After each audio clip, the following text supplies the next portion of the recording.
আসসালামু আলাইকুম রহমতুল্লাহি ওয়া বারাকাতুহু। সুপ্রিয় দর্শক, আমি নূর হাসনাত নাইম, উলুমুল কোরআন মাদ্রাসা থেকে। আপনারা দেখতেই পারছেন, এটা ফ্লাইওভারের উপরে আছি আমরা এখন।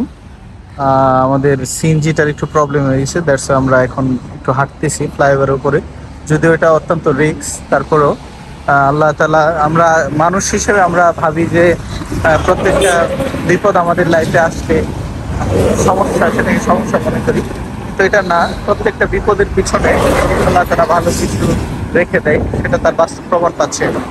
আসলে এই সিএনজি নষ্ট না হলে আমরা নিচে নামতাম না, রাস্তায় নামতাম না, যার ফলে না নামলে এত সুন্দর একটা রাস্তার ভিউ দেখতে পারতাম না।